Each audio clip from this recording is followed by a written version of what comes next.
What's good, YouTube? And welcome to Psi-Frame Driver's quest to be the most played brick in Yu-Gi-Oh! History. We have a buyout here once again on Psi-Frame Gear Delta, only one printing of this card, and I say again because if we zoom out the graph, you can see earlier this year, it spiked really heavily. This is the one that stops spells. Would be a shame if something happened to your $200 collector rare Bonfire, wouldn't it? But seriously, we are in a format where spells cannot be understated, and it does look like people are picking up this engine once again. Also to note, Secret Rare Psi-Frame Lord Lambda is what I thought of immediately when the Discord brought up this card because it allows you to play your Psi-Frames while monsters are already on the board, ignoring that summoning condition. You do have the ultra rare with no foiling, aka the gold letter rare, so you don't need to rush out. There is a budget version of this even if the secret rare goes up, but right now the secret rare has already gone up 50 cents, which is notable versus $1. You know, that 50% increase up there, but seriously, those are the lowest ones, so you might want to get this version sooner than later using my TCG player link in the description down below, costing you nothing extra. Support the channel directly for the cards you'd already be buying if you're considering this engine and don't want to get stuck with the gold letter rare. Seriously, people do like the secret rare version, and I think for a card that used to be very, very expensive once upon a time, it's kind of funny to see it having fallen this far and probably should have been on people's penny stonk radars sooner. Also, Psi-Frame Gear Epsilon, if you want the option to stop traps, is something to think about. This only has one printing as well, and Labyrinth is in the metagame, so you can expand your engine even further within your extra deck, or with such a diverse format, that might not be the option you want to go with. Let me know if you're considering this card as well, if you are deciding to play Delta. I think it's kind of just fits in naturally, right? Phantom Nightmare pre-sales are on TCG Player, keyword pre-sales, and they're utterly ridiculous. You see $75 Promethean Princess selling for the ultra rare. Keep in mind that is ultra rare. People were already kind of scoffing at the pre-sale prices, which have been selling out, and for Popular as well, it's up there towards 75, and they're selling multiple copies. I'm hoping it's just people taking their own fees and trying to create that avalanche of people actually buying it and not desperate or uninformed buyers, but I wouldn't be too shocked either way it goes. When we go to the pre-sales, Promethean Princess is what did not sell out versus Popular on pre-sale, so I was kind of right there, but still wrong overall about EMP. It did sell out at 80 over here at Gamer's Choice, and I do see also that Promethean Princess went way above the quarter century secret rare. I think this is a bit much even with the waifu tax though. And going through over at tier 0, they did eventually sell out of both, but Snake Eyes was a little bit more in price. Maze of Memories has Bonfire Collector Rare going down. I just wanted to point it out that I said 265 seemed kind of ridiculous. People are spending their money way too fast, and we're seeing even top-rated sellers come in here. Hey, Jonathan spelled right, smile, at $230, and a lot of people starting to come in under 240 as well. I feel like 225 is kind of the sweet spot for this on the multiplier versus the sub $100 Bonfires at this point.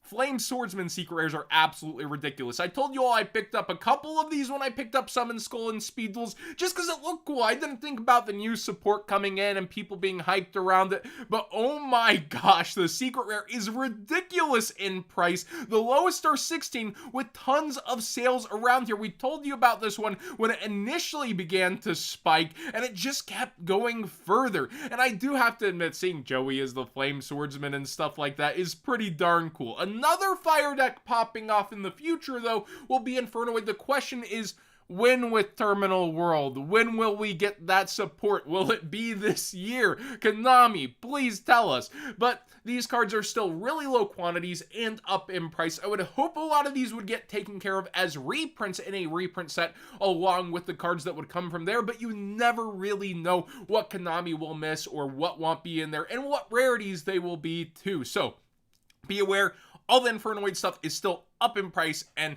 down in quantities because people are waiting for that support. I wanted to follow up on the pot collection because I found this super interesting. The Pot of Avarices are selling here for their parallel rares. Also, remember, thicker cards. I would be double sleeving if you're daring to play them in official tournaments, but this is probably for Vegas and the past format announcements, and also duality is really going up there. We often talk about value displacement when something goes down in a set significantly and then other stuff start to bubble up when there's other good cards around. Well, Pot of Prosperity also had some value displacement going down, but the Pot of Greed came down almost, to half of what initial sales were. I remember these actually selling for around 140, and here you can see they were in November, so them coming down pretty darn fast as more people got them in. Well, the other cards that were playable started to come on up and take up some of that value, and I'm surprised at the amount of sales starting to come in for these, considering I would be taking my time, I feel like, but I already got the sealed collections for myself because I love figures and I'm obsessed with stuff like that. Also, I was right on the figures going down in price. I've looked at the Japanese market and they're starting to sell the figures themselves cheaper and cheaper and go after the promos as well. Usually in a card game thing, the figures are what go down the first if you're hunting them.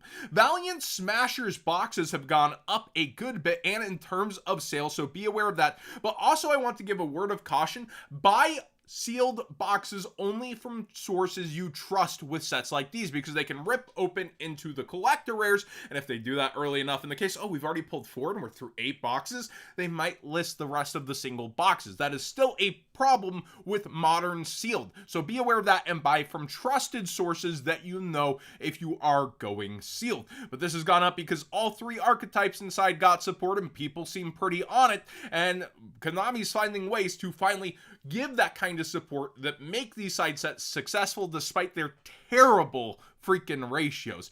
I wanted to bring this up because it is a common point in Market Watch where people will comment, I don't care about the high rarity card, only the low access. And I do try to give that sweet spot of at least acknowledging the lower end, like all super polymerizations are up. But here I'm going to focus. Look, it is up for every single min-max, minimum, every version of Super Poly is up. But I bring up the highest numbers, similar to poker, how people will watch bigger numbers and still cater to those lower numbers. But you get those comments in poker like, I want to watch cash games at my level, figure out things for my level. These plays are ridiculous. When you're still watching big brain moves with big money, it attracts more eyes. And I feel like that's similar with Market Watch, where people do want to see the big things that did move, the ridiculous numbers like Bonfire Collector Rare moving, and then any version of Bonfire's ridiculous money, right? Whether you do want it or not, it's a main topic here. Same with super polymerization. The 2 top ones moving are very interesting to me, but then every single version is moving, and I try to also mention and keep up with that here on Market Watch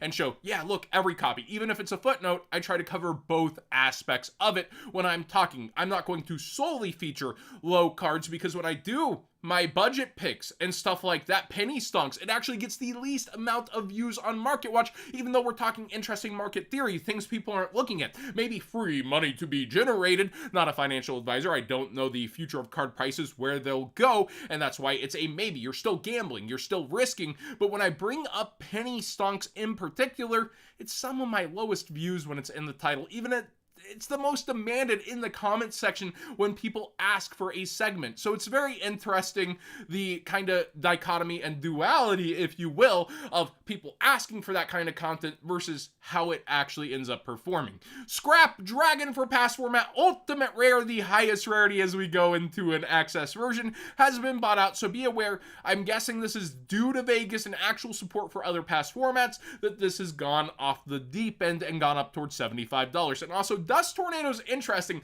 I love seeing my sponsors actually do work within the community. Gamer's Choice is holding the line at $5, causing some to go under before this would jump towards $7. It's a huge wall of 90 of them, so it's like actually seeing them keep a price down because they have those quantities and not wanting to take more, saying, yeah, sure, go ahead, take them if you dare. It's interesting because this was a $3 card when I bought in for past format, so 5 is already up, and they're not thinking purely with greed. They could try to list at $6.50, 50 and still kind of be that cap where only a couple people are under them, but no, they go for 5. It's freaking awesome to watch. Thanks for watching today's Market Watch. Please subscribe if you haven't already. Give this video a thumbs up if you enjoyed the conversation. And I'm loving the Shonen Jump collab. I actually reached out to them about that game, Matt. I might have something in the mail soon that I wanted for that computer background that I showed y'all in the last video. I love that freaking arcade art, man.